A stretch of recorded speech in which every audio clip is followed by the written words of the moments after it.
लोकसभा प्रत्याशी पोरलाल खरते ने कहा, कांग्रेस ने देश को स्वतंत्र करवाया और बीजेपी लगी है देश को बेचने में।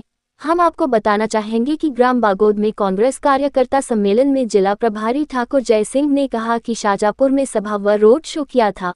विधानसभा चुनाव में किसान के हित में बात कही गई थी कि गेहूं 2700 रुपये क्विंटल के भाव से खरीदे गए। किसान भाई ये बताओ, क्या गेहूं खरीदे? सिर्फ मोदी झूठ बोल रहा है और जनता को गुमराह कर रहा है। पूर्व कैबिनेट मंत्री विजयलक्ष्मी साधो ने साधा बीजेपी पर निशाना और कहा कि अभी विधानसभा चुनाव में एवं मशीनों में भी गड़बड़ की गई। मेरे द्वारा वापस से गिनवाने पर मतों में अंतर साफ देखने में आया। महंगाई, भ्रष्टाचार, अत्याचार एक काम कर रही है बीजेपी की सरकार। जिला अध्यक्ष विनायक जी नायक ने कांग्रेस प्रत्याशी शासकीय नौकरी छोड़कर खरगोन बड़वानी क्षेत्र की जनता की सेवा करने के लिए सर्विस को त्याग दी। ऐसे प्रत्याशी का साथ दो प्रत्याशी पोरलाल ने सम्मेलन में संबोधित करते हुए कहा, बीजेपी का सांसद गजेंद्र पटेल आपके बीच में आए तो आपने उनसे पूछना कि सदन में कभी किसानों के हित में बात की क्या और खरगोन बड़वानी लोकसभा क्षेत्र में कितना विकास कार्य दिया ये बताओ। गजेंद्र पटेल नरेंद्र मोदी पर भी सदा निशाना, कहा अच्छे दिन आएंगे, क्या आए, किसानों की आमदनी दुगनी कर देंगे। हुई क्या आमदनी दुगनी? हुई क्या? कार्यक्रम के बाद भोजन की व्यवस्था रखी गई थी। संचालन अशोक जैन ने किया, आभार विमल डांगी ने माना।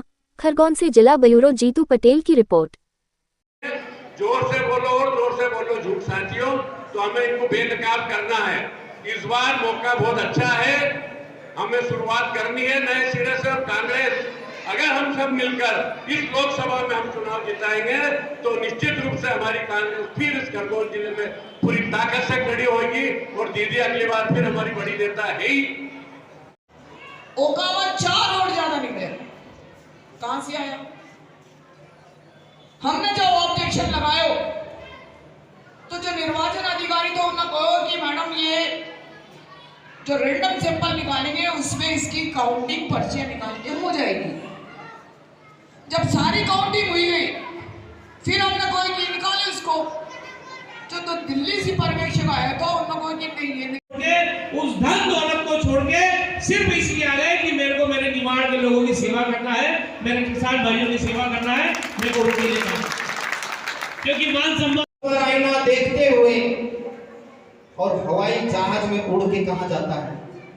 कहां जाता है? विदेश जाता है। कहां जाता है? विदेश का शेयर करता है।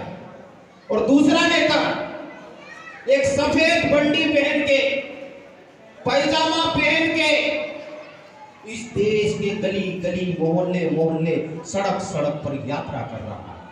अंतर है या नहीं? करेगा भारत देश की रक्षा कौन करेगा? संविधान की रक्षा कौन करेगा? कौन लड़ेगा? किसानों की लड़ाई कौन लड़ेगा?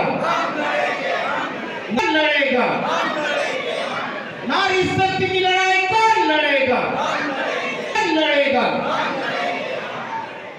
लोकसभा प्रत्याशी श्री पोरलाल जी से जानना चाहेंगे कि जनता के बीच में किन प्रकारों से अपना अधिक मतदार मांगने के लिए जाएंगे, तो इनसे बात करते हैं। लोकसभा प्रत्याशी जी, कांग्रेस पार्टी देश की सबसे पुरानी पार्टी है।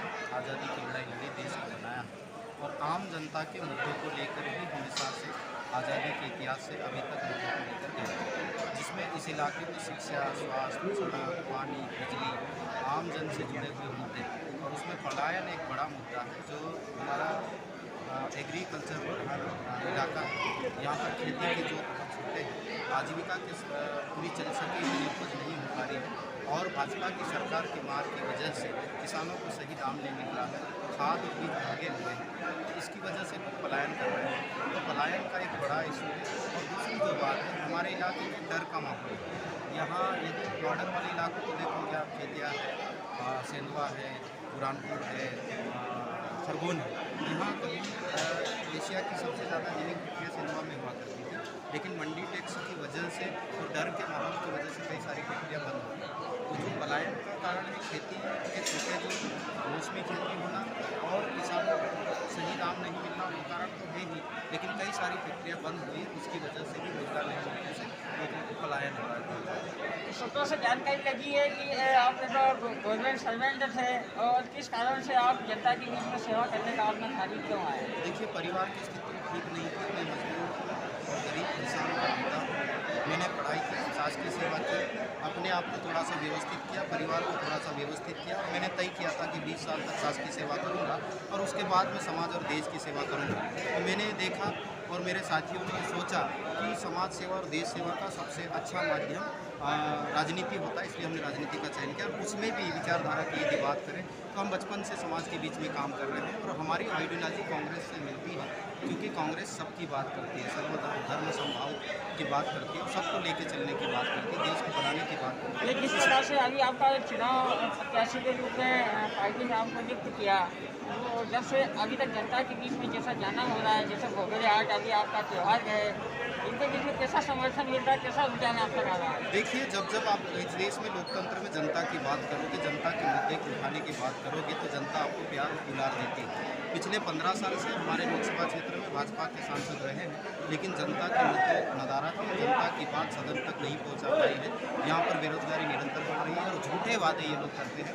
कई सारी जगह पे जाके नारियल फोड़े इन लोगों ने, कई सारे जगह पे जाकर सड़क और किसानों की चीज़ों को लेकर वादे किए, लेकिन वादे आज तक पूरे नहीं हुए।